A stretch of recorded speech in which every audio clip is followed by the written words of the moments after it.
Hey everybody, it's Alex. I'm back.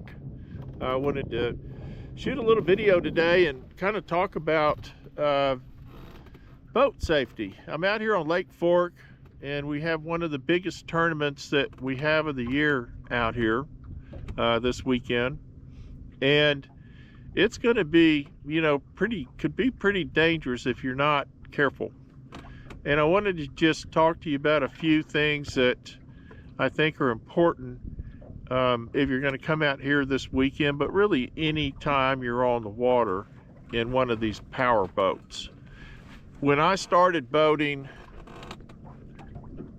we didn't have, as a normal thing, we didn't have 250 horsepower motors. We had 150 was kind of the max for a while, and then they got into the bigger ones, the 175s and some of the 200s, but they were kind of the exception to the rule. These boats go super fast, and these guys that are out here fishing these tournaments usually feel a need to go as fast as they can in their boat. Maybe it's because they're trying to get to a spot. They don't want to compete with someone else. They want to be the first one there. Maybe it's getting towards the weigh-in time in the afternoon, and they need to get their last few casts in. There's a lot of reasons they can be doing that, but it can get really dangerous when you have literally a couple of thousand boats on a lake this size going super fast. So there's a few things that I wanted to talk to you about that I think are really important for you to stay in touch with when you're out here. One is always wear your PFD when you're out here, and make sure that your kill switch is latched to it.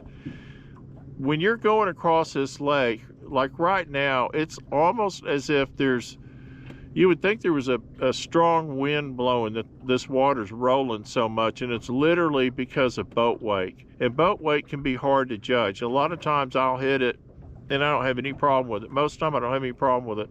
But every now and then I'll hit one that's a lot deeper than I anticipate, and it'll actually throw that boat. You can throw it right out of your hands if you're not careful. So you want to make sure that you're going at a speed that is safe for you. Don't worry about what everybody else is doing. If they're all going 60 miles an hour, but you're comfortable going 40, go 40. Don't worry about trying to impress somebody or keep up with somebody. It's really not a good idea.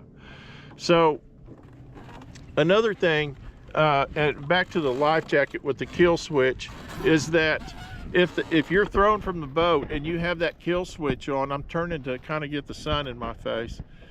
If you're thrown from the boat with that kill switch in, then it's going to automatically shut your motor down, and hopefully it won't run over you or someone else. There's all kinds of videos on YouTube of boats that are running wild in a lake when somebody fell out of them and they didn't have their kill switch hooked up, and that there's nothing to stop that thing from keeping and going, and it could injure other people.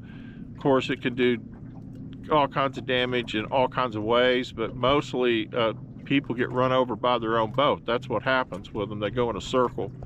So make sure and wear your life jacket, and with your kill switch attached, if you're the captain of the boat. The other thing is, I've had instances out here when I'm kind of putting around. I don't like to go super fast. I'm getting a little bit up in my years, and it's not as important to me. I just like getting out and enjoying being on the water. And sometimes I irritate people that want to go 70 miles an hour in their boat, and they don't want to have to slow down or move out of my way. So they think it's up to me to make that move, whether I think it's a good, whether I think I'm in the right or they're in the right. Here's the rule. This is what I'm trying to get to in a long-winded way. There are no stop signs. There are no street markings. There are no lane markers, green lights.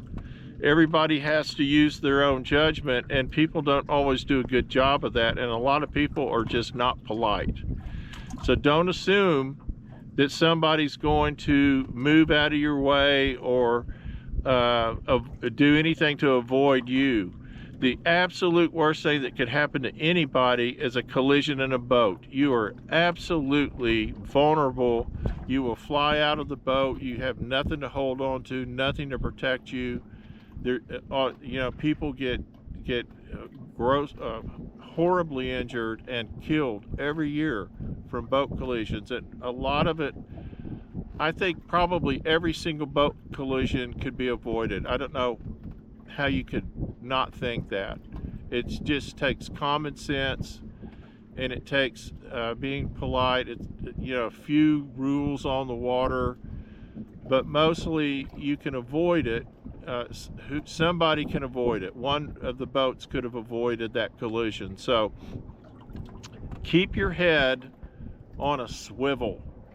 Always check all the way around you. If you're going to turn in, if you're going down the main part of the lake and you're going to turn into a cove or a creek or something like that, make sure, just like you're driving on a road, look over your shoulder and make sure somebody isn't coming up on you real fast. I've had a couple of times where people had to avoid, when I was in a boat, people had to avoid us from behind. We'd literally get splashed with water, but it's not unusual to see boats that are stacked up on top of each other where somebody ran up behind, you know, ran up on the back end of the boat. That could be avoided. The guy driving the boat that ran up on the other guy, he should have been looking. He should have been paying attention. Don't assume that they are. They're not always doing that. Now, the other thing is, a lot of people are just, they bring their stress and their attitude out to this lake, any lake, and they'll get confrontational, they'll get angry, and they'll do silly stuff that you would normally do. Just take the high road. If somebody confronts you or wants to start a fight or whatever, just say, fine, sorry, see you later. It is not worth it. It will ruin everybody's day. So try and control that temper. Try not to bring it out here with you, or if somebody else does, just walk away. Just walk away, and hopefully they'll cool down. I can't tell you over the years how many times I've had run-ins with people when I had no idea why they were mad at me. But I'm sure that they felt like they had a reason to be, and I've pretty much been able to avoid any kind of confrontation, although there's been a couple times when I wanted to just, you know, say, fine, let's go for it. But I didn't do it because it's just not worth it. So those are a few things that I really want you to pay attention to when you're out here. Now you can, I don't know if you can hear, or hopefully you can see, there are boats like crazy out here, and it's a Thursday with this big tournament, and all of these guys want to be the first one to that big fish that's going to win them the new boat and truck and all the money that they're giving away. They're paying ridiculous amounts of money to be in these tournaments. They're paying, I think, for this tournament, someone told me yesterday it was over $300 entry fee for the whole tournament. I think it's 3 days. That's a lot of money. So these guys are out here trying to win their money back. I get it. I did it 2 years ago. I did it, and I actually quit fishing tournaments because it became so difficult to win your money back. So anyway, be careful, have fun, stay relaxed, keep your boat under control for your comfort. Don't worry about what the other guy's doing. Keep your head on a swivel and enjoy your day on the lake. This is Alex signing off. Subscribe, share, comment, look at another video, do whatever you can to help my channel out. I'd really appreciate it.